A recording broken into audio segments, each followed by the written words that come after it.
the value of what you do will be contained in 20% of the things that you do. What does this mean? It means if you make a list of 10 things that you have to do today, you will find that 2 of those things are worth all of the others put together.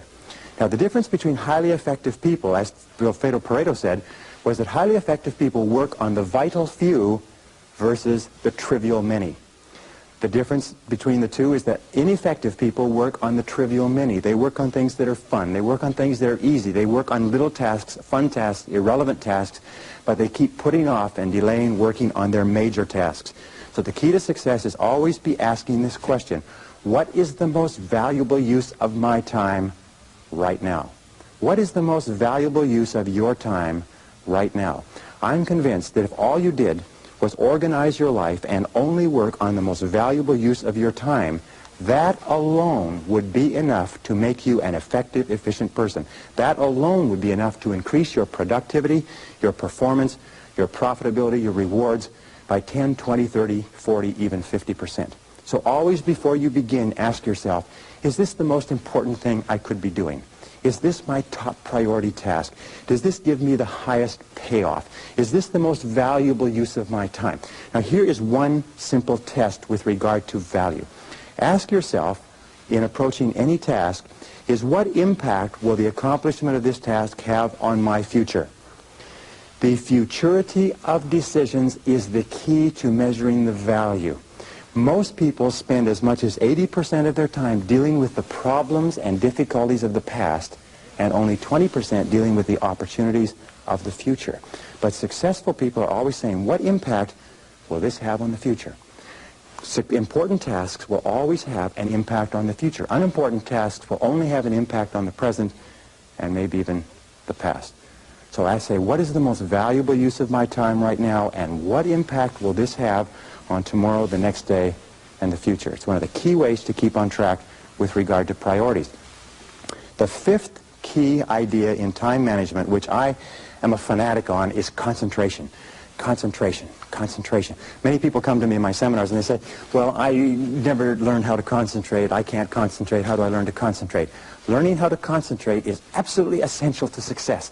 As a matter of fact, it is impossible for you to accomplish anything worthwhile in life without the ability to concentrate single-mindedly on one thing at a time and stay with it until it's complete. In fact, time and motion studies have shown that if you start a task and you put it down and you come back to it and pick it up and start it and put it down and come back to it and pick it up, that it will take you as much as 500% of the necessary time to do a task than if you picked it up and carried it through. Alec McKenzie, great time management expert. Alec McKenzie calls this single handling.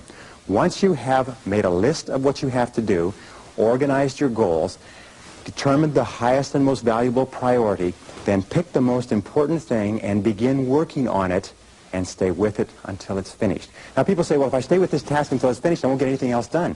That doesn't matter. If it's the most valuable thing that you have to do, it's the most important thing that you could be working on. Now, it's a wonderful thing. When you concentrate and work intensely on an important task, it gives you a feeling of energy and enthusiasm. When you complete an important task, your self-esteem goes up. You feel like a winner. You feel great about yourself. But if you work away on low-priority tasks, even if you complete them and do them well, you don't get any bang for the buck. You don't get any excitement or thrill from doing something that's not important. As a matter of fact, most stress, anxiety, frustration in the world of work today comes from working very hard on irrelevant tasks. Benjamin Trigo said, if it's not worth doing, it's not worth doing right. And I think it was Drucker who said, the very worst thing in the world is to do very well what need not be done at all. So concentrate single-mindedly on one task at a time. Do first things first, and do things one at a time. Now, here's a very simple system that you can use for the first 5 points that we've talked about: goals, plans, priorities, analysis, concentration. It is the ABCDE method. A is the things that you must do, top priority. B is the things that you should do, second priority. C is the things it would be nice to do if you got all your A's and B's done. D stands for delegate, E stands for eliminate. So when you make a list, the first thing you do is you ABC all your list. A, what you must do; B, what you should do; C, what would be nice to do; and then delegate and eliminate the others. With goals, what you do is this: you make a list of all the things you'd like to accomplish in the next 1 to 5 years. And then you go down the list and write ABC. What you'd love to do, what you'd like to do, what's not that important.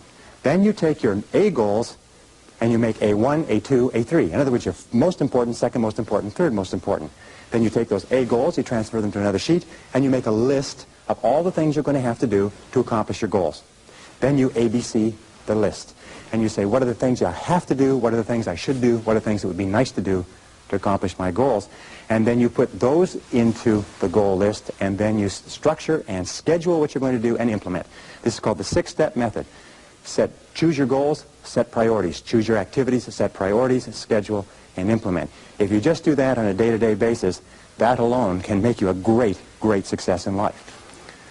The 6th key to time management is deadlines. Deadlines and rewards. Now, psychologists have discovered that 85% of the reason that you or I do anything is because of what we expect to happen as a result.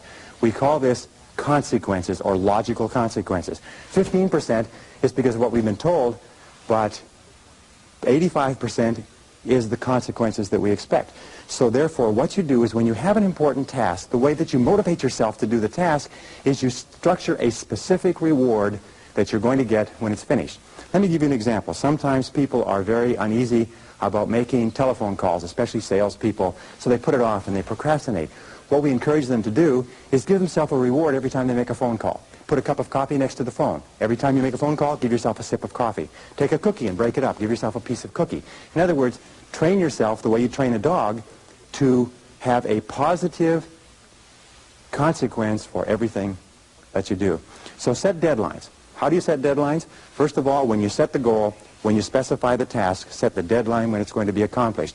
Always set the deadline with lots of room to spare, and always try to finish before the deadline. Tell other people that you're going to finish by this deadline. Promise others that you'll have your work done. It's a powerful way to act as what is called a forcing system. A forcing system is something that motivates you to stay at it. Because if you don't set a deadline and give yourself a forcing system, you fall into the trap of what is called Parkinson's law. Now, Parkinson's law says that work expands to fill the time allotted for it. That if you have 2 hours of work to do and 8 hours of time, you will stretch that work over 8 hours. Parkinson's law also says that work contracts to fill the time allotted for it. If you have 8 hours of work to do, and because of an emergency you have to have it done in 2 hours, you will get it done in 2 hours. Highly effective people are always setting tight, stringent, disciplined deadlines on themselves so they get more work done in a short period of time rather than less work done in a long period of time. Does this make sense? Very, very important. The next principle, number 7, is what is called the time log, which is writing down and keeping track of where your time is going. All effective people know where their time goes. Now let me tell you an interesting principle with regard to time management. It is this, is the more important you are, the more successful you are, the more you tend to measure out your time in minutes. The less successful you are, the more you tend to measure out your time in hours, days, and weeks. The average person thinks of terms of morning or afternoon. The above average person thinks of hours. The successful person thinks of half hours. The very successful person thinks in terms of minutes. They allocate their time carefully. Now the only way that you can do that is what? Is you've got to keep track of what you're spending your time on. 60, 70, 80% of people are not aware of how they spend their time. They think they spend a lot of time in meetings. It turns out they spend a lot of time socializing. They think they spend a lot of time working on reports. It turns out they spend a lot of time on the telephone.